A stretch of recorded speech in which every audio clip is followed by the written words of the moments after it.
Hello, Sagittarius, Sun, Moon Rising, and Venus signs. Kamusta kayo? Sana po'y nasa mabuti kayong kalagayan. Welcome back po sa Star Tarot. At kung bago kayo rito, welcome din po kayo. Please subscribe, like, share my videos, and leave me a comment kung nakaresonate po kayo. Thank you. I would like to say hi muna and shout out din sa ating beloved channel member na si At Maria Embido 9643. Hello po sa inyo at maraming salamat for your support. First message ninyo, grow within your current situation. Ayan. So, siguro ang sitwasyon ninyo rito is going to leave you wisdom. Mag-iiwan ito sa inyo ng maraming kaalaman, marami kang matututunan sa inyong sitwasyon sa ngayon. You are going to learn a lot of lessons din dito siguro sa pagkakataong ito. Kaya, good for you. Okay? Sadyang ganun talaga ang buhay, di ba? Kailangang merong mga mangyayari sa buhay natin, merong mga pangyayari sa buhay natin na mga bagay na hindi natin inaasahan, pero mga bagay, maaari din na mga bagay na hindi natin gusto, lalo-lalo na yung mga problema, di ba? Merong mga dumadating at some point sa buhay natin ng mga ganyang pagkakataon. And as much as possible, we don't want it, but it's still a blessing. 'Di ba? Kasi sa mga problema, diyan tayo natututo. Katulad nito, merong kang matututunan sa sitwasyon na kinabibilangan mo sa ngayon. Kaya problema man yan, difficult situation man yan, obstacles man yan, that's still considered a blessing kasi marami tayong din mapupulot dyan na makakatulong din sa atin sa future journey natin. 'Di ba? Kaya, yun. Tignan natin kung ano pa ang mga messages para sa'yo.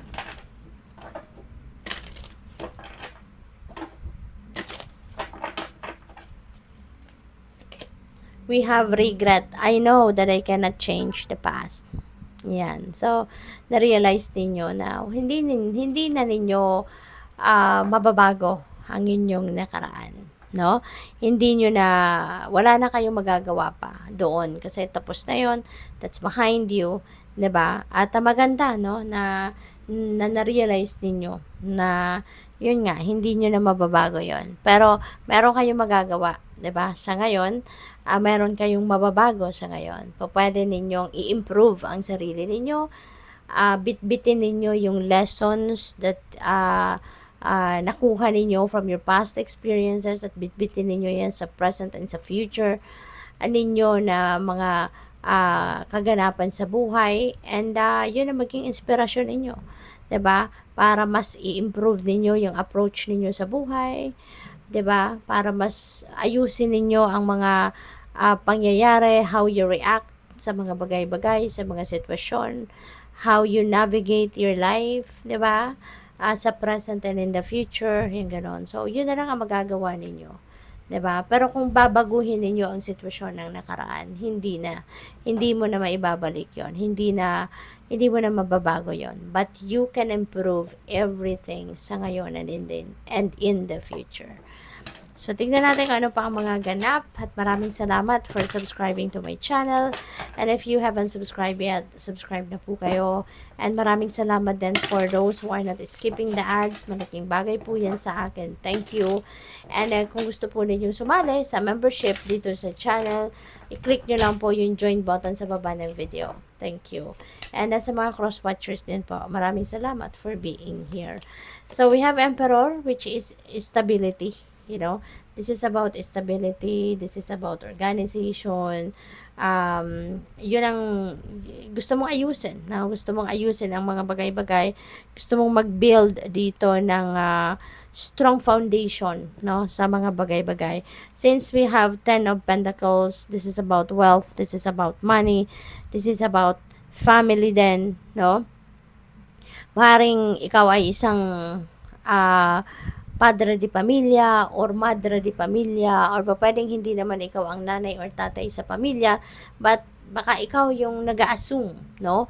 sa role ng being nanay at tatay. Pwede rin na single parent ka, pwede ganun. Or pwede kang isang anak, no, na ikaw ang tumatayong nanay at tatay or nanay or tatay sa inyong pamilya. So, pwedeng ganun.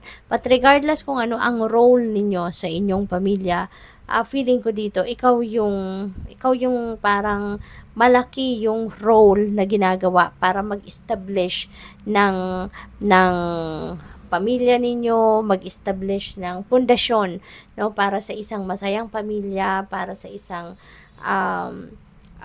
masagana, no, na pamumuhay ng inyong pamilya, yung ganon.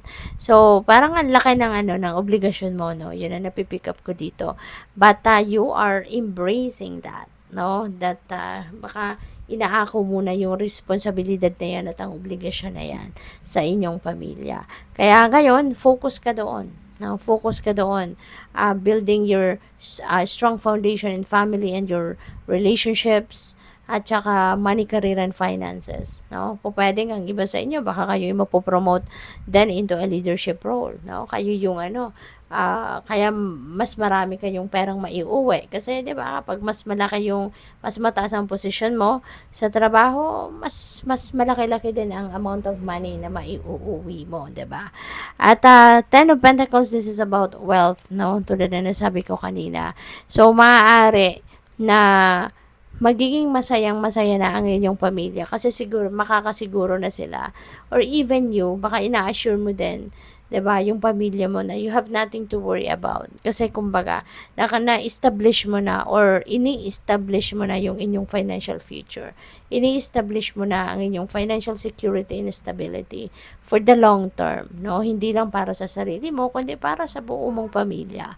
At the Lovers, so pwede, no, establishing the roots and foundation in relationship. Baka ang iba sa inyo, baka mag-aasawa pa lang kayo sa ngayon. Baka magpapakasal na ang iba sa inyo, you know, pwedeng ganon. Or, pwede rin na ang iba sa inyo talagang baka may asawa na, no, meron na kayong relasyon, na strong relationship, and baka magle-level up na kayo ngayon. Baka kayo na ngayon ay magsisimula na mag-anak na, 'di ba? Mag-expand na ng pamilya. So what else? We have Temperance. Ayan. So this is about healing. This is about patience. Yung ganon. Balance as well, you know. So lahat ng yan ay maaring magkaroon na kayo sa ngayon, ano? Unang-una, yung regret na to, yung pakiramdam na ito na nanghihinayang kayo, maaaring yan then somehow yung nakapagpabagal, nakapag-delay ng pag-move on mo sa buhay.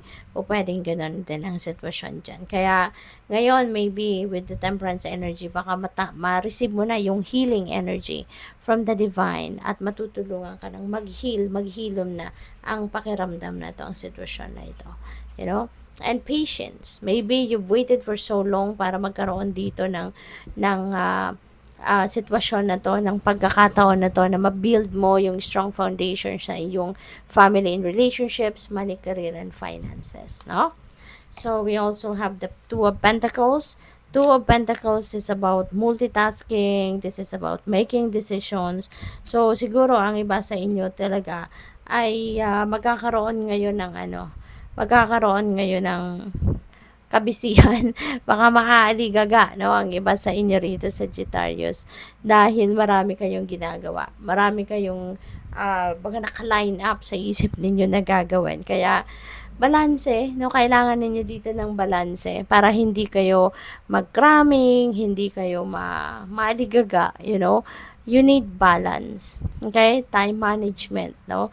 Ayusin ninyo lalo yung mga priorities ninyo. So, dapat naka-program kayo. 'Di ba? Naka-schedule kayo para alam ninyo na mayroon kang oras at panahon sa bawat area ng buhay mo. At wala kang maniniglect, wala kang mau-overlook, 'di ba?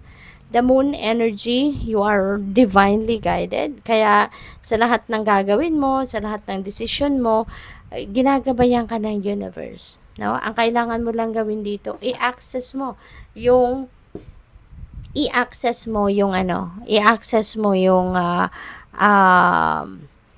yung gabay na ito sa'yo. Maaari na ang gabay na 'to, is through intuition, 'no, kung ano man yung mga intuitive messages or intuitive nudges na maaaring, dadating sa inyo, pakinggan ninyo.